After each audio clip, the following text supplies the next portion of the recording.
The Ukrainian president hailed great achievements following a bilateral meeting with his US counterpart. US President Donald Trump will meet Israeli Prime Minister Benjamin Netanyahu at Mar-a-Lago to push for a new momentum for the second phase of the Gaza ceasefire.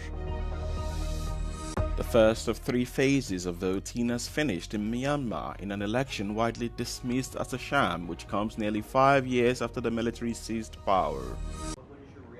US President Donald Trump praised his Florida meeting with Ukrainian President Volodymyr Zelenskyy on ending the war in Ukraine as terrific. Trump added that they had made a lot of progress and talks may continue on Monday. We have great achievements, 20-point peace plan, 90% agreed, and US-Ukraine security guarantees 100% agreed. US-Europe-Ukraine security guarantees almost agreed. Military dimension 100% agreed. Prosperity plan being finalized, and we also discussed the sequencing of the following actions. And we agree that security guarantees is a key milestone in achieving lasting peace. The US president admitted that a few of the most sensitive issues remain, including talks on the future of Ukraine's occupied territories. Ahead of talks, Trump had a phone call with Russian President Vladimir Putin and said he believes he is serious about peace in Ukraine. Trump also said he is expecting to have another call with Putin after the meeting. On the night of Saturday into Sunday, Russia launched nearly 50 drones in an overnight attack on Ukraine. As one man was killed by a bomb in his garden in the Donetsk region, 5 other people were injured in attacks on the Kherson region. Dozens of firefighters in the southern region of Odessa tried to save people's homes after a residential building was struck by a drone. Meanwhile, an infrastructure facility in the northern Sumy region was hit twice, the second time rescuers were at the scene, according to Ukrainian officials. An unusual agreement on a temporary ceasefire at the Russian-occupied Zaporizhzhia nuclear power plant was reached between Ukraine and Russia to allow repairs and prevent a potential nuclear accident. Moscow released footage saying it shows artillery units firing at Ukrainian positions in an undisclosed location in the Donetsk region. Meanwhile, Ukraine hit Russia's Samara region Syzran oil plant with a wave of drones and several Russian military sites in occupied Ukrainian territory, according to a Ukrainian official. US President Donald Trump will meet Israeli Prime Minister Benjamin Netanyahu at Mar-a-Lago on Monday. Washington wants new momentum for the US-brokered Gaza ceasefire, which risks stalling before its complex second phase. The first phase began in October, marking the Hamas attack's second anniversary. Trump's 20-point plan, approved by the UN Security Council, envisions ending Hamas rule in Gaza under international supervision.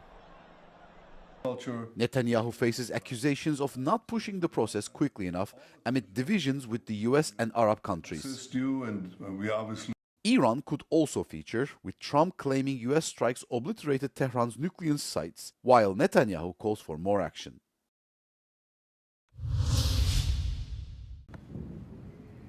Nine people have been arrested and millions of euros seized in an illicit Hamas financing probe in Italy.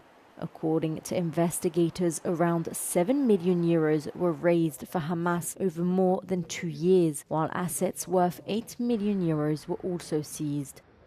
The money was supposedly collected by NGOs as humanitarian aid for Palestinian civilians, a police statement said, but was instead sent to the militant group via a complex fundraising system and used to support the movement's criminal activities, including attacks against civilians.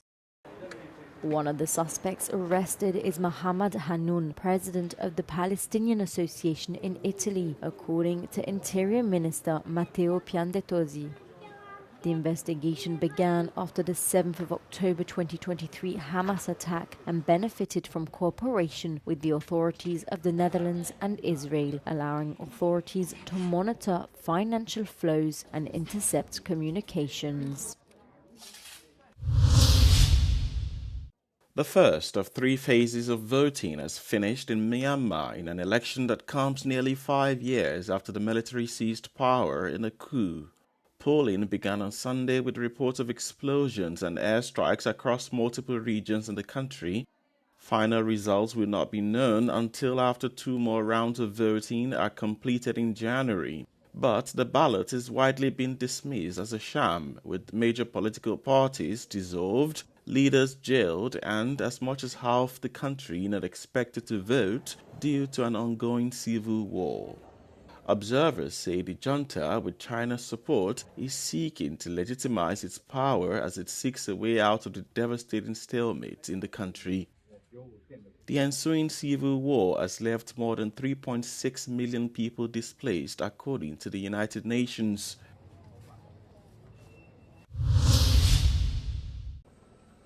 Voters in the Central African Republic are electing a new president and federal lawmakers on Sunday. Incumbent President Faustin-Archange Touadéra is seen as likely to win a 3rd term after a controversial referendum in 2023 that allowed him to serve additional terms. Touadéra is one of Russia's closest allies in Africa, and analysts say a 3rd win for him would likely consolidate Russia's security and economic interests in the country. About 2.4 million voters are registered for Sunday's unprecedented elections, which combine presidential, legislative, regional and municipal ballots. Touadéra's main challengers include Anissé Georges Dologuélé and Henri-Marie Dondra. Results are expected by January the 18th. Meanwhile, provisional results are expected in a week. On the morning of December 25th last year, Flight A243 issued a Mayday call over the Caspian Sea. The aircraft was cleared to land by Aktau Air Traffic Control, but after entering Kazakhstan's airspace, the plane made 2 circles near the runway before tragically crashing on its 3rd attempt. Here, just 3 kilometers from Aktau Airport, a passenger plane operated by Azerbaijan Airlines crashed with 67 people on board. The aircraft was flying from Baku to Grozny when it was reportedly struck by a surface-to-air missile. Despite the damage and pilot's emergency landing request, the Embraer jet was not allowed to land at any Russian airports. It continued flying over the Caspian Sea towards Kazakhstan. A year after the tragedy, fragments of the fuselage still lie scattered at the crash site. Жолда кетіп бара жатқанда қара түтін шыққаннан кейін қаттырақ айдап тезірек баруға тырыстық. Барған кезде көргеніміз самолет яғни 2-ге бөлініп жатыр. Бас жағы өртеніп жатыр екен. Ол жағына емес, құйрық жағында адамдар көрінгеннен кейін самолеттің артқы жағына бардық. Біздер енді дереу қолымыздан келгенше көмек жасадық. Қасымдағы фельдшер бар, санитар водитель бар. Сол үшеуміз 8 адам қауіпсіздік белдігіне қысылып асылып тұрған 8 науқасты қауіпсіздік белдігінен ажыратып, кешкісін содан кейін барып байқап бастатқан. Сыртында яғни осколкі дейді жаңағы. Сондай тесік, сондайлардың бар екен, содан кейін барып байқап бастатық. The aircraft was carrying passengers from Azerbaijan, Kazakhstan, Kyrgyzstan and Russia. 29 people were taken to hospitals in Aktau, with 11 in critical condition and admitted to the intensive care unit. Жағдайлары өте ауыр болды. Бас ми жарақаты, бұғана сүйектері, қол сүйектерінің, иық сүйектерінің сынуы болды. Сосын өкпеде пневмоторакс, гематоракс дейміз, сол өкпенің тесілулері. Жансақтау бөліміндегі науқастарды бірінші біздің Ресей мемлекетінен келіп, өздерінің азаматтарын сол күні тікұшақпен олар алып кетті. Одан кейінгі науқастарды, мысалы Қырғызстан азаматы, олар сосын Әзербайжан мемлекетіне оларды уже науқастардың жағдайы тұрақталғаннан кейін бірте-бірте алып кетіп бастады. Осы бізге түскен науқастарымыз бәрі аман-есен емін алып, өздерінің елдеріне аман-есен оралды. Kazakhstan's authorities launched a transparent criminal investigation in coordination with Azerbaijani officials. A special commission with a group of international experts are preparing the report. Every winter evening, thousands of visitors brave the freezing cold to attend Japan's largest light festival, Nabana no Sato, located 4 hours from Tokyo. For the Japanese, the end-of-year celebrations are above all a celebration of beauty and wonder. 日本らしさとイルミネーションがマッチしてるな。だから日本だからできる感じかなって思いました。あったかいもんね。While some visitors treat themselves to a break in the country's natural hot springs, others admire a 35-meter-high reconstruction of Mount Fuji.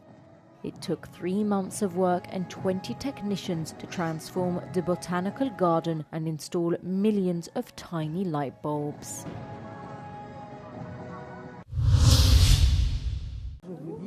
French actress Brigitte Bardot, one of the world's biggest stars of cinema, has died at the age of 91. In a statement, the Brigitte Bardot Foundation announced her death on Sunday with immense sadness, describing her as a world-renowned actress and singer who chose to abandon her prestigious career to dedicate her life and energy to animal welfare and her foundation. Bardot had been in hospital in the southern French city of Toulon since November. Known for her enormous impact on the silver screen in the 1950s, Bibi, as she is widely called in France, was an essential ingredient in French culture and soon became an icon after her first role in Le Trou Normand in 1952. Reacting to the news of her death, French President Emmanuel Macron paid tribute to the late actress on X, saying her films, her voice, her dazzling fame, and her generous passion for animals embodied a life of freedom.